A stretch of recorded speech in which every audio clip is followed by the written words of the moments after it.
All right, we're going to see how this works again. We're going to go do some more food plottery here in the kingdom of Bunjie. Here's the deal, right? I've got 2 clover food plots that are holding up pretty good. I attacked the weeds with the sling blade there. You saw me do that. Broadcast a little bit more clover seed, got that in there. And that, got beat down in. We got little tiny clover growing here and there.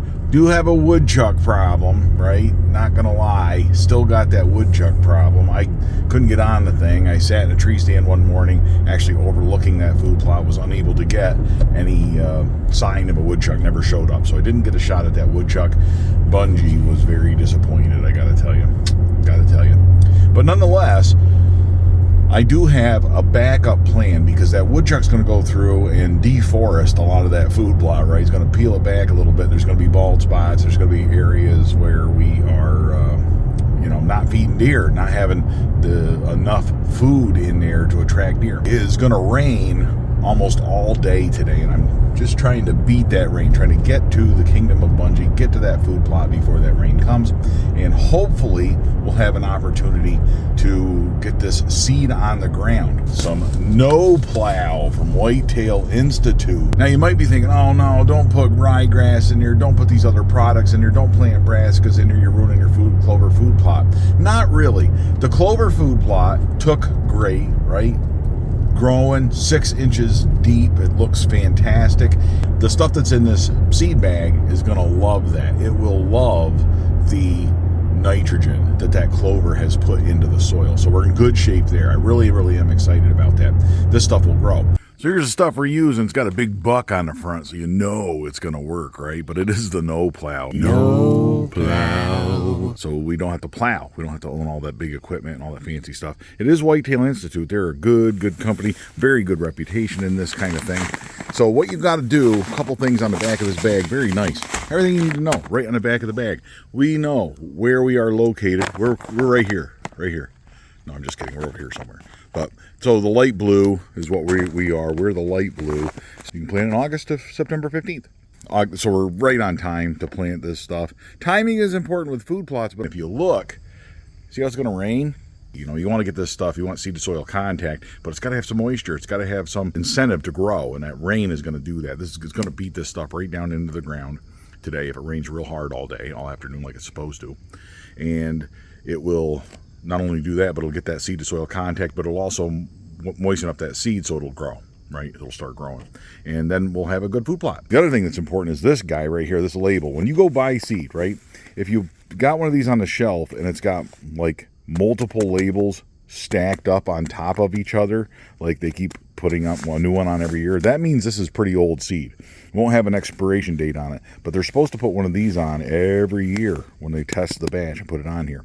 And if it's got this label plus another one on top of it and maybe a third one on top of it, that's been sitting on the shelf a long time. It is not fresh. Don't buy that. Buy something else, or buy it if you get a good deal on it. Throw it on the ground, see what happens. I don't know, whatever. Just a little heads up though.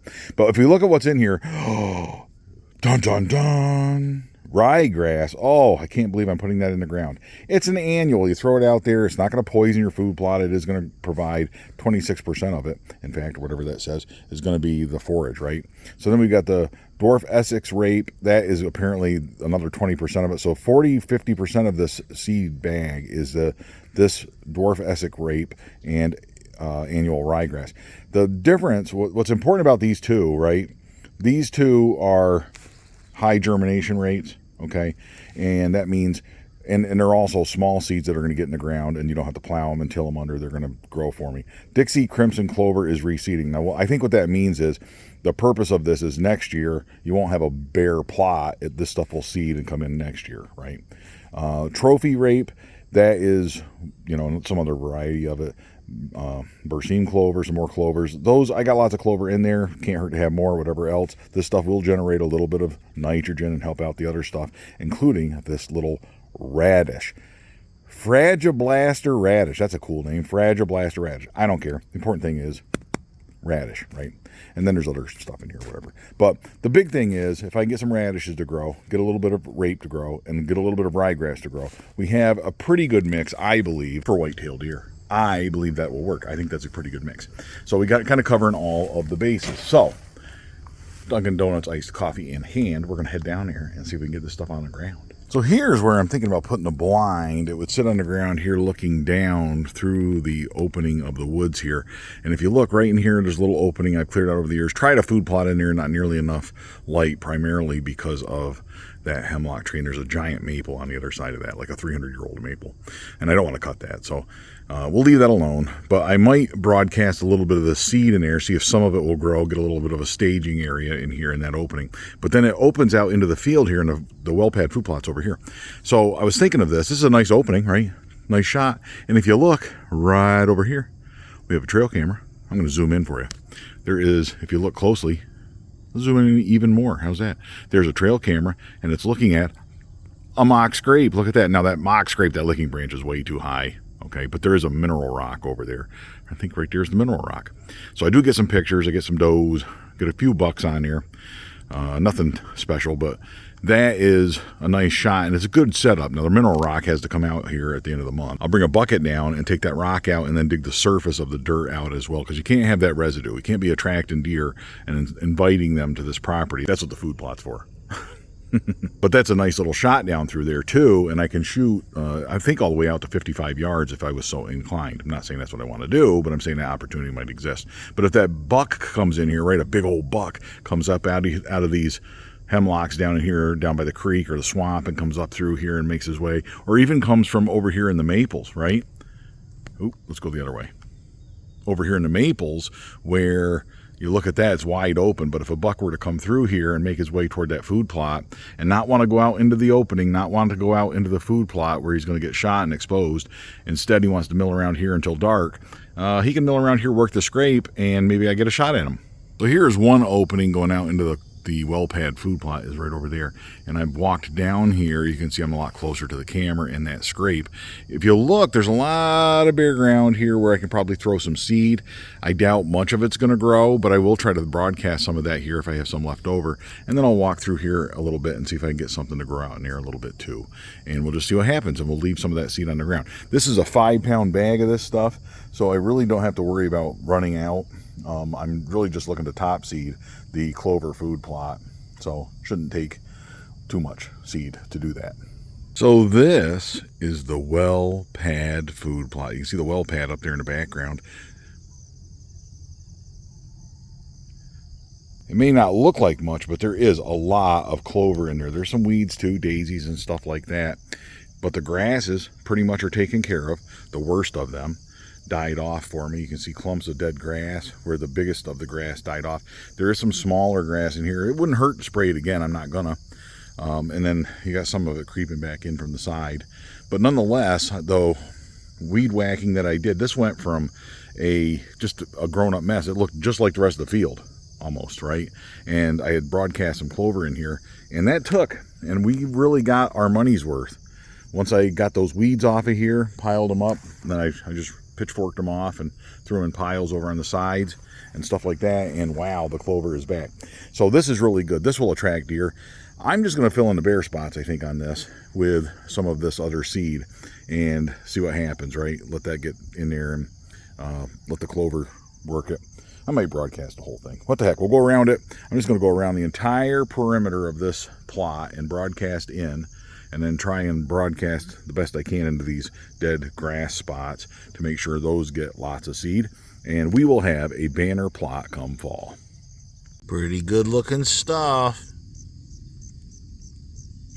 The mock scrapes, what I do is just get an oak branch or some kind of branch. That's usually the mass producing trees, keep their leaves a little bit longer. I've talked about this before in other videos, but I just drill a hole in the tree. This tree's dead anyway, so it doesn't make any difference, but I drill a hole in the tree, sheetrock screw in there, just screw that branch in there tight. Two things, the key for these things to get them to work is, first of all, location. It's got to be in a spot that the deer want. A mock scraper, it's not going to work. Okay, so that's that. But the other thing I got to do is it's too high, so the height makes a difference. This hole isn't bad, but the branch sticks up. If I take this screw out, I don't have a drill with me, but if I take this screw out and just flip this branch over so it's pointing down, it'll work. Then I don't have to do a thing more with it. I'll probably put some other branches in here, and I might put a branch on the other side as well, right? Because right up here is where we're talking about putting a blind, right up in here, okay? Shooting down across here. So one on each side, whichever one the deer want to use. You also want kind of a flat surface for the deer to scrape. They want some kind of flat. They don't want to be doing that on a hill or a slope or anything, it seems like. You know, make sure there's no roots sticking up in rocks in a way or anything like that. Clean the area out real good, and you'll get some mock scrape action. Other thing, I threw a little bit of seed down on this open ground right here. Might get some deer to stop for a bite to eat, get them to stop for a shot, stop for some video when we're doing the hunting season and all that stuff. Some of that stuff lands on leaves. You know, I could rake all this out and do a better job, but the reality is this stuff will grow on a stump. Friend of Bunjie, Jim, you were asking about that. Yes, you can go get cereal rye, but this stuff's dirt cheap, and it just, you throw it on there and it does a great job, right? And the deer eat it, and what more do you want? There are definitely better food plot applications, but the key with food plots is applications, right? Depends on what you're trying to accomplish and what means you have to accomplish that goal. I have planted some version, some variety of ryegrass, crappy ryegrass, every year since 2009. So for, do the math, like 15 years, holy cow, 15 years of food plots. That's a lot. But I'm thinking that I planted it, some variety of it every year, and had opportunities over every year. So you can't tell me it doesn't work. You can't tell me it's not a good idea, right? You can tell me that there's better options for different applications. But for what I do here, like, that seems to work, and it grows so easy, and I don't have to do anything, and it loves it, and the deer eat it, and what more do you want? So there you go. All right, well, I threw some seed, some of that Whitetail Institute no-plow around the perimeter of this food plot. This is the ridge staging food plot, right? Little tiny food plot. But it's tucked in the woods here nice, and I've had some success over here. Shot a doe over this last year before. So, you know, I always have opportunities, right? Shot my biggest buck here, actually, my biggest Pennsylvania buck here. And that's, it's a nice little spot. The clover is real good in here. Still got the leaves, the weeds in here. We still got the curly dock. We still got the Canadian clearweed, and you know, but it is what it is. That's the stuff that I can't spray with Slay or Arrest. I contacted them about that, and she said, no, you can't spray those. But the good news is your clover put 30 pounds of nitrogen into this soil over the summer. So by her calculations, 30 pounds. And to me, that's a lot because I don't have to carry a bag of nitrogen fertilizer in here, right? So I threw down this no-plow around the perimeter and, you know, broadcast into the holes in the center of the plot where the woodchuck had been eating it, that kind of stuff. And we filled in some of the gaps, and it should be nice and green and lush come fall. And then when everything else around here turns brown and dies, right? Everything else around here dies, all the leaves die, all that stuff, then we should have a nice neon sign. That's what we're looking for, right? That green flashing sign in the middle of the woods says, come here and eat me. And I'll be sitting in a blind right over here and be able to take a shot at whatever deer falls for that little trick.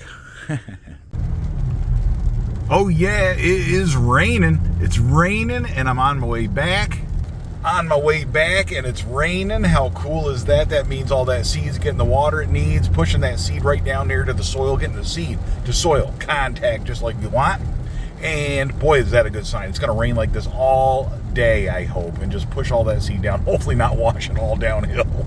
But on the well pad food plot, that's pretty level, so that seed will just sit in there flat and lay in the water and germinate and have a good time. On the ridge, it's kind of an angle, you know. Maybe that goes downhill a little bit and starts washing away, but we'll keep our fingers crossed and hope it doesn't wash out. That either way, I am excited about fall. Either way, I am confident we are going to have some banner food plots this fall.